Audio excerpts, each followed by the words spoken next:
The Honourable Ruth Dyson. Talofa lava malo le soifua. Mr Speaker, can I commend the member who's just resumed his seat for spending an entire 10 minutes of the House's time without a single mention of the 14% cut to one of the ministry's departmental budgets that she is responsible for. 10 whole minutes and no explanation, no word of apology, no hanging her head in shame. 14% cut and not even a mention. Mr Speaker, it's not a surprise because we know that when we went through the, I suppose, meaty part of the budget debate between last Thursday afternoon and Saturday night at 10 p.m, when we actually debated the legislation that arose from the budget, and it was so important it had to be all dealt with under urgency, there was a consistency in the national members' contribution.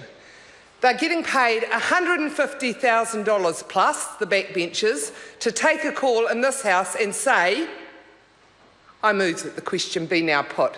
That was the only contribution that we had from the start of the legislative debate on Thursday afternoon right through till 10 o'clock. How can those members go back to their constituencies or even back to their families? How can they look in the mirror and say, I am worth $150,000 for saying, I move that the question be now put? What a waste of space. What a waste of money, and what a disgrace to the parliamentary process and the importance of the law that we were changing. And it was important law that we changed. I bet that Jerry Brownlee's wishing that we had followed the time-honoured tradition of budgets where we had the legislation arising from the budget, we had the debate under urgency and then the House adjourned. He will be wishing the House had adjourned instead of coming back, because what we've seen is a revolting National Caucus. That's right. There have been some members of the National Party that have been revolting, and it's pretty clear from the media comments that we know who they are. The only person that seems to not know who they are is the Honourable Stephen Joyce, stood in this House, so nobody leaks from our caucus. He can't read the paper or listen to the radio much. I thought he would, given his involvement with Media Works. I thought he would have kept in close communication with the media, but he doesn't seem to. So what the national members are revolting over is the workplace health and safety legislation. We can have some robust debates in this House, so we should. This should be a place of robust debate.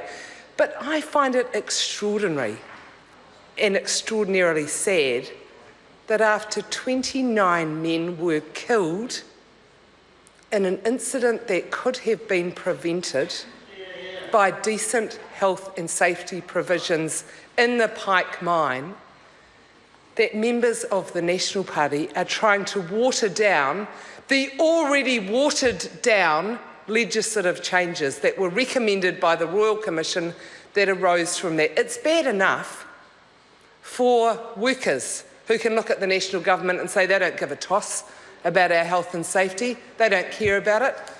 How is it for the family members of those dead men?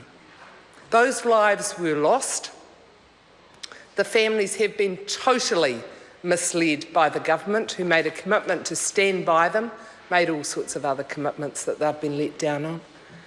But now, for those families who were hanging out this hope that at least those lives weren't lost completely for no reason, now we see members of the National Party trying to water it down and a further delay at the Select Committee. So who are those members? Well, we've got allegedly the Honourable Maurice Williamson, who's just been rejected as Deputy Leader of a one-member party. That's a pretty sad indictment, actually. Being rejected by David Seymour must be pretty embarrassing to anyone. Judith Collins, Honourable Judith Collins, I apologise, who very conveniently had an urgent matter to attend to in the lobby while Stephen Joyce answered a question and trashed her reputation, and another member who doesn't seem to have gone quite as public on his opposition, but is certainly causing a lot of grief, and that's a very, very highly regarded member of the National Party, senior member, provincial member, who has been, I think, treated, and other members think, including those from his own caucus, think he's been treated very unfairly by the Prime Minister in regard to his position in the National Party. Mr Speaker, they're actually falling to pieces. This is a terrible look for the National Party just a week after the budget that was meant to save their bacon. So, and then of course we've got all that going on. And just to make sure that that didn't get completely overshadowed or we missed anything, Murray McCully, the Honourable Murray McCully, has a shonky Saudi deal exposed in this House. There are clearly some big unanswered questions remaining about that deal. Minister McCully looked on very slippery ground. In fact, he looked slippery today answering questions. I understand from social media that he's left the building to apply for a job as president of FIFA. That seems to be entirely appropriate given the behaviour with that sheep deal. I want to commend the Green contribution to the debate today. I thought the rewording of historical music was very clever, but actually it is a very serious issue. New Zealanders pride themselves on having no corruption in our public service. It's one of the many things that we love about our country. We have funny movies gliding on about the public service and yes minister type behaviour, but actually if we're serious about what our public service is like, what our police is like, and we hope what our politicians are like, we have always been able to say proudly we are corruption free. Well, I think the last couple of days have dealt a big blow to that, and it makes me feel really unwell to think of that reputation being tarnished by Minister McCully. I hope we get to the bottom of this sad saga very quickly, that the truth's exposed and that any members who have to take the consequences take it fully. Mr Speaker, back to the budget. What a wasted opportunity. I would have thought that on the back of such a resounding victory in the last election, that the National Party may have got some courage finally to have a plan and a vision. To have a plan and a vision for our country. There is none. Mr Hedges should just pipe down before he gets laughed at anymore.